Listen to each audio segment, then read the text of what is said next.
Welcome to the Leaders in Payments podcast, where we talk to C-level leaders from across the payments landscape. We'll be discussing the products and services that impact the payment space today, as well as trends and predictions for the future of payments. We will also hear stories from our guests about their journeys to the top. Consumers have apps like Venmo or Cash App where you can send money to your friend in seconds. But we don't have that kind of product in the small business market, right? And I believe we are the first product that is going to serve this market. And I believe the real-time payment has a lot of scope. And I believe this could be the primary sector where we will see instant payment being delivered to small businesses. Anytime they raise an invoice, money will be in their bank account. And we happen to be the first one to bring this to the market.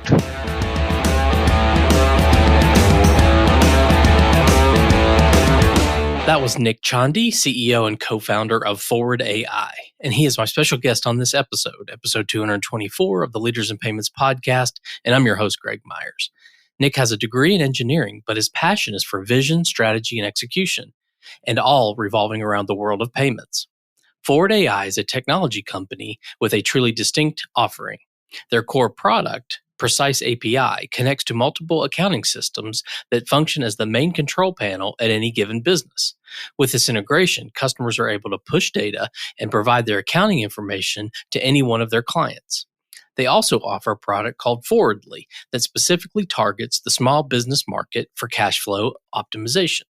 Nick and I talk about his journey to the role of CEO, including being the first company to go to market on behalf of small business B2B sector with instant payment options. We also talk about where he sees the industry going as it relates to cryptocurrency, blockchain, central bank issued digital currency, and much, much more. We've got a great episode ahead, so let's get started.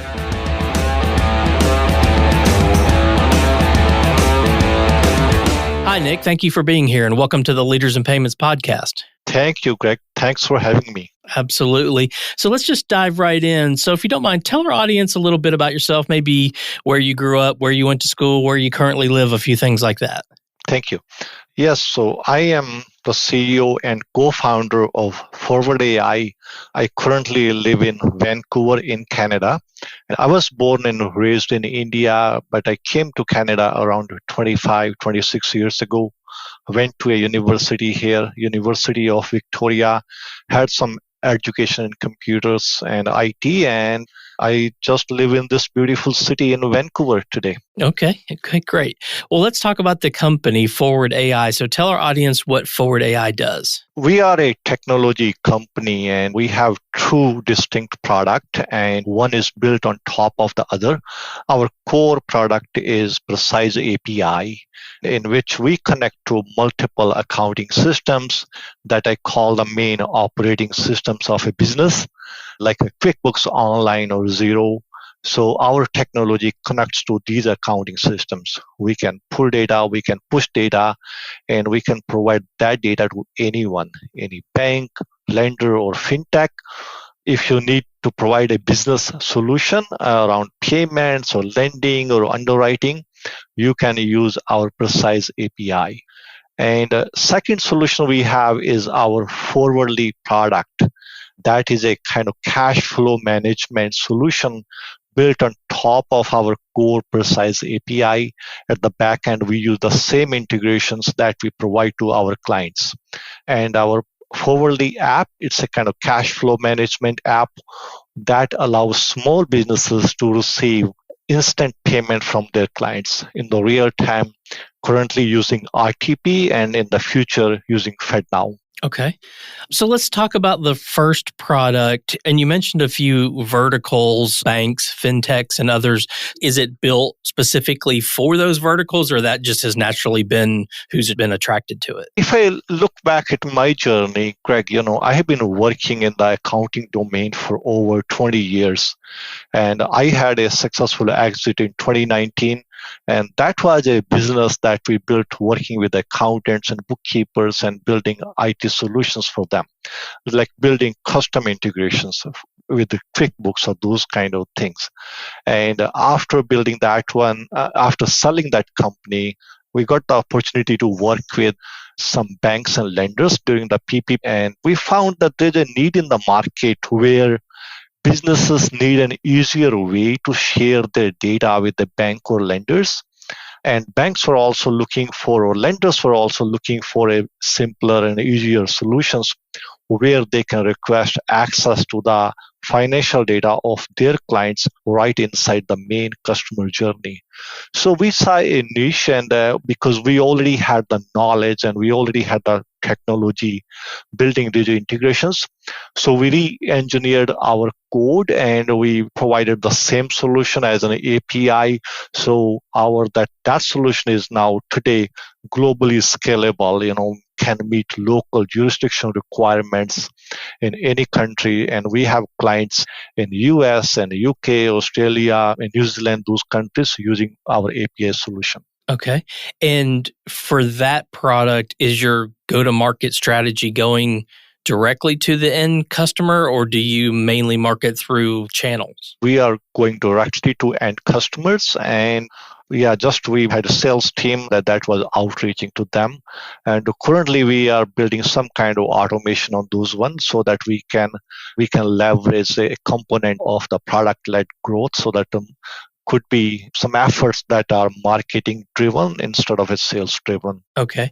And so most of your end customers have an existing accounting package and you've already integrated with most of those. Well, our customers on that precise API side, they are mostly fintechs or lenders or those kind of companies, but their customers have accounting packages. Their customers might be using QuickBooks or Xero or Microsoft Dynamics 365 or any other operating system, any like ERP platform that is where they are recording their income and expenses and payment, those kind of things.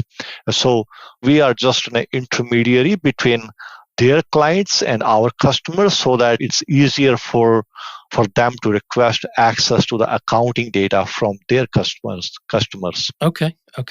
All right. Well, let's talk about the Forwardly product a little bit. So you said it was more targeted towards small business. So tell us how a small business would leverage the product. Yeah, it's a great product that we are about to launch, and we have been building it for last few months.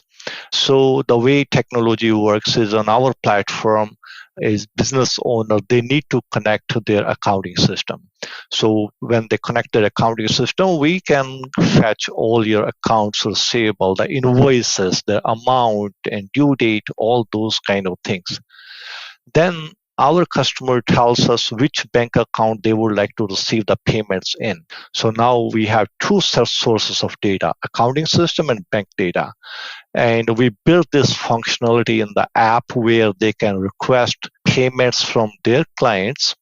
And for their clients, they will have to connect their banking system, and with one click, they can make the payment, and we can deliver those funds to our client's bank account within seconds, not in hours, not in days.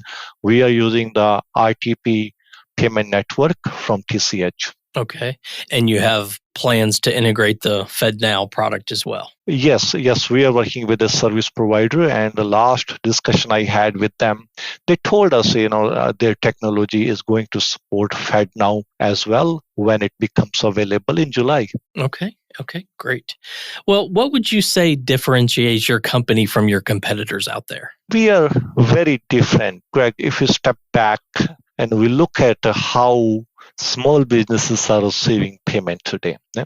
I just read a survey before our call from a financial institution, and the data showed that 1 out of 3 invoices that is still being paid by check today. There's a huge problem, as you know. Checks are very slow. Someone will have to write a check, someone will have to mail it, and someone is going to open it and record in the accounting system and walk to the bank and deposit it. That's very, very slow process. And on the other side, ACH, traditional ACH is taking 3 to 5 business days to arrive. Okay? And sometimes even longer if there are weekends and there are holidays and the time, the date and time of the when you process the payment. So very, very slow process on the ACH side. Yeah, you can do 2 day or you can try to do same day, but that's a kind of band-aid kind of solution on top of the technology that is many decades old. And on the other side, the other third option that we see businesses have is credit cards. And as we know, credit cards, they are very expensive, almost 2, 3, 4% fee on those credit cards. And that eats in the bottom line of these small businesses. And there is a graveyard of small businesses who had very thin profit margins and they couldn't afford the credit card fee and they had to fold their business. And if you look at the market, most payment solutions, most business payment solutions or cash flow management platforms, they are built around checks or ACH or credit card. I believe we are the first solution in the market that's focused only on the instant payments. We are supporting RTP today. We are going to support FedNow. So currently, consumers have apps like Venmo or Cash App where you can send money to your friend in seconds. But we don't have that kind of product in the small business market, right? And I believe we are the first product that is going to serve this market, and I believe the real-time payment has a lot of scope, and I believe this could be the primary sector where we will see instant payment being delivered to small businesses. Anytime they raise an invoice, money will be in their bank account, and we happen to be the first one to bring this to the market. Yeah, and it's hard to believe that we're in the year 2023 and there's still, at least a third of invoices being paid by check. That's just crazy. It is. And it's vastly different than what we see in other countries, right? I believe there are close to 60 countries in the world where they have some kind of real-time payment solutions available, or either they're working on it, they have all those kind of things, and we are a little bit behind. Yeah, I've been in the payments world for quite a while, and we were behind with EMV, and I think you could go down the list of things we've been behind the rest of the world in when it comes to payments for some strange reason. But it sounds like that's a niche that you guys have found that there hasn't been a focus on, and that's where you guys are focusing today, and obviously integrating more products in the future. That's right. Because we started with the B2B payments because we know B2B payments are all about workflows and they are very complex payment. There are invoices and that need to be reconciled, and there are approval workflows sometimes needed, and especially in the mid and large size companies. And you need to issue W8, W9 forms, sometimes 1099. So it's a very, very complex process, and I believe a technology like this one could make a big difference in solving cash flow challenges faced by small businesses. 82% of businesses do fail due to cash flow problems. And when you can receive your payment 3 days, 4 days early, that could be a lifetime could feel like a lifetime if you are short on cash, right? And it's going to make a big difference for small businesses. Yeah, absolutely. Nick, where do you see the payments industry headed, say, in the next 2 to 3 years? I know we talked a little bit about the upcoming RTP coming out in July, but what else do you see are trends coming in this industry? Yeah, if I look forward to 2-3 years, that's a bit difficult to say. But like Bill Gates says, we often overestimate what we can do in a short term, but underestimate what's possible in the long term. So on a higher level, I'll give you my view, what I see or what I feel are things that are going to most impact us in the next 10 years or so. There are 2 segments. First one is cryptocurrencies, and I mean the blockchain. I believe in the next 10 years, most of the world economies, they will have a central bank issued digital currencies. I just responded to a survey on the weekend from Bank of Canada, and they were doing a survey about the CBDC, how it should work in Canada, how it should work offline, how would you like to store it, and they were concerned about privacy or those kind of things. And I believe we are going to see some action on this side, and I see the major economies will have some kind of their central bank issued digital currencies. And once we have that kind of programmable money, and I believe that's going to be revolutionary with new use cases and being able to help the segment of the society that we haven't been able to help. Like we saw during PPP, we went through a crisis mode and there was no easy way to disburse the funds to the population. And once the banks or central government have those kind of option or technology, I believe we will see new use cases, that I can't even imagine today. And other thing, I am very confident about this B2B based real-time payment. I feel that we will see wider adoption on the B2B side of the ITP or FedNow than we will see on consumer side. We already have so many good solutions on consumer side like Venmo or Cash App or Zelle or those kind of things we see. But B2B domain, we lack. And like I shared before, B2B payments, they are complex workflows. And with this instant payment or things that are available in the faster payment, there is a request for information where two counterparties, they can have questions about the invoices or payments or line items, those kind of things. We never had those kind of options on the old legacy payment rails like ACH or credit cards. So I'm very optimistic that real-time payment, instant payment, they will be ubiquitous in the next 10 years or so, 5-10 years. And we will see survey after survey shows that most companies, they want to receive faster payment and they want to be in control of their cash flow. So these are two things that I believe they are going to have a major impact in how the payment will move forward in the next 10 years. Okay, great. Well, let's switch gears a little bit and talk about you. So tell us about your journey to your role there as the CEO and co-founder. Yeah, so it's very interesting. ForwardAI, we founded with my co-founder, Jag, and that he has been my business partner, and we have been working together on multiple projects and founded many companies and had some successful exit over the time as well. At the time of founding this ForwardAI, we had a new co-founder, Diljot. He also joined us, and he is one of the smartest young person I have seen in my life. He was one of the top student at the university, and we are really happy to have him in my team. And because I'm a kind of person, who always have some vision about how things need to be done, and we were thinking about founding this company, and we talked about who will be the CEO, and I ended up being the CEO of the company. Okay. And you said you've been in the accounting space your entire career? Almost entire career. Yes, in early days when I worked as an IT manager for a few companies, they were from different domains, but working mostly on the websites or databases or those kind of things. But then we founded this company called Welcome Networks, and almost all of our clients, they were accountants, accounting firms, bookkeepers, or some of their clients as well. But our workflow was all about supporting those accounting system, building new integrations with them. We also built an online accounting system from scratch, SlickBuy, and we had more than 40,000 businesses using that system at one time.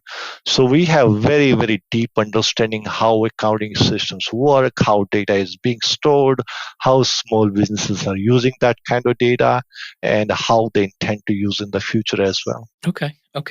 Well, what are some things you're passionate about? So maybe one work-related passion and one personal passion. On personal side, I am someone who like to have a very active lifestyle. It tied to my business side, professional side as well. I'm very hardworking person, spend 10, 12, 14 hours a day sometimes. And I do take time to take care of myself. The way I do is I go for a walk almost every day, 6, 7 days in a week, go for almost half an hour to 1 hour of walk. I do yoga 3 or 4 times in a week, and I go to gym at least 3 times. So a pretty active lifestyle I try to live, because I know after long hours you are stressed and you are under a lot of tension, and you do need to engage into those kind of activities. So those are the kind of things that bring me peace and happiness, and the rest of the time I spend with my family, and I'm lucky to have a great family. My wife, she also like to join me on some of those activities, going for a walk or sometimes on the hiking. That's where I spend my personal time, almost very routine, kind of very disciplined. I take very disciplined approach to have to do certain things at a certain time. I get up at a certain time, sleep at a certain time. And I think those are the kind of things that have helped me professionally as well. Okay. Is there a part of the business that you have a specific passion for more so than other parts of the business? Yes, and like I shared, I am a kind of person who always like to think about how things need to be done, more like a visionary. Greg, you may not know that I graduated as an engineer, but that's not something I enjoyed. And I worked for a few years as an engineer, and then I switched to the MBA and I had my master's in business. And I'm glad I did it. And I would have been a terrible engineer. And recently, I had to change a lock on my door, and I had to make 3 visits to the Home Depot. So you can see, what kind of skill I have. But I am really good on the planning side and thinking about strategy and how the things need to be done, and kind of things that could make a difference, thinking about the new business models and how we can bring it to the market, those kind of things. Okay, great. So when you hire a new employee, whether it's at this company or others that you've hired people at, and especially within sort of the payments industry or fintech, what would you tell them when they come to your company? What should they do as someone maybe, younger, coming out of school, looking at payments or fintech as a career, and they come to you and say, "Hey, what advice could you give me to help me be successful?" What would you tell them? Right. So if you are a fresh graduate from a school, college, my advice will be, follow your passion. If you think the payment is a domain where you would like to build career, yes, go for it. And I believe payment is one of the most exciting domain today. There's so many things you can do it, and you can learn about those things online, listening to these kind of podcasts, reading blogs, and in fact, many colleges and universities today, they also offer fintech-oriented classes or courses. 6 months up to 1 year as well, I have seen. I just came across a Fintech 101 course that is being offered by Alex Johnson. You can do it in 4-6 weeks, and that needs only 3 or 5 hours of commitment. So if you would like to build your career in fintech domain or payment domain, let's look for those kind of courses. I'll be happy to share the link if anyone needs it. But those are the few things that could help anyone be successful when they are early in their career, But you need to be really hungry, and you need to be very curious to learn more and passionate about this is the line I want to follow. Okay? And I believe if you pay good attention and you make good efforts, and the future would be very bright in this domain. Yeah. I agree. I think payments and fintech is a great industry to be in. And I think if it's your passion, and to your point, if you work hard, you will be successful. So I think that's all great advice. I agree. Yeah. So, Nick, we've covered a lot of ground. We've talked about the company and what you do and the 2 products that you guys go to market with. And we've talked about the industry and where it's headed. And then obviously a little bit about you and your background. Is there anything else you'd like to add before we wrap up? No, I think, Greg, you covered almost all the good questions, and I think this was a very insightful and good session we had today. Yeah. All right. Well, Nick, thank you so much for your time today. I know your time is very valuable, so I really appreciate you being here. Thanks for having me, Greg. Absolutely. And to all you listeners out there, I thank you for your time as well. And until the next story. Thank you for joining us this week on the Leaders in Payments podcast. Make sure you visit our website at leadersinpayments.com, where you can subscribe to the show and where you'll find our show notes. If you enjoyed listening, please share on your social channels as well.